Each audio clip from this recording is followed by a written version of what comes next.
నమస్తే, welcome to prime time news. నేను అనిల్. ముందుగా హెడ్లైన్ చూద్దాం.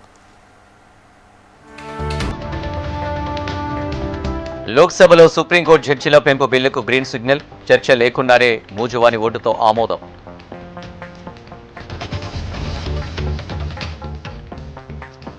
బీహార్ బంకీపూర్ బైపోల్లో బోని కొట్టిన జన్ సూరజ్ పార్టీ.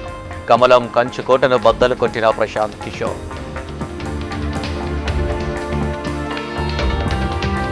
బంకీపూర్ బైపోల్ తీర్పు బీజేపీ అహంకారానికి గట్టి దెబ్బ. మోడీ అమిత్ షాకు ఇక ఇంటి దారేనని టీపీసీ చీఫ్ మహేష్ గౌడ్.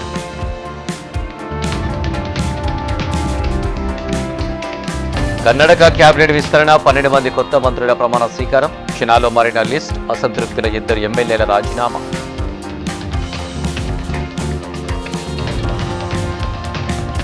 పాలమూరు రంగారెడ్డి, సీతారామ, ఢిల్లీ ప్రాజెక్టులపై మంత్రుల సమీక్ష. ఈసీ క్లియరెన్స్ కోసం యాక్షన్ ప్లాన్ సిద్ధం.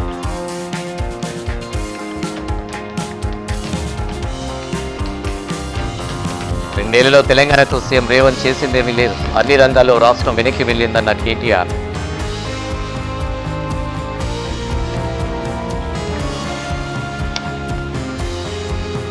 తెలంగాణకు మరో 3 రోజుల పాటు వానలు. పలు జిల్లాలకు ఎల్లో అలర్ట్ జారీ చేసిన ఐఎండీ.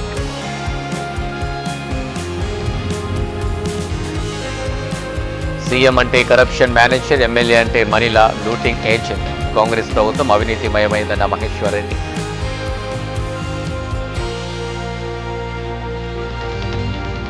ఏపీలో రేపు అన్ని రాజకీయ పార్టీలతో ఈసీ సమావేశం. ముసాయిదా ఓటర్ లిస్టుపై సాఫ్ట్ కాపీ ఇవ్వనున్న ఎలక్షన్ కమిషన్.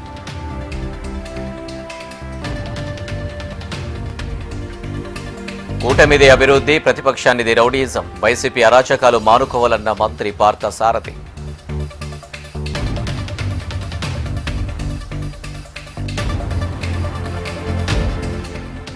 కావేరీ జలాల వివాదం. సుప్రీంకోర్టుకు తమిళనాడు సర్కారు. తమ వాటా నీటి కోసం వెంటనే జోక్యం చేసుకోవాలని వినతి.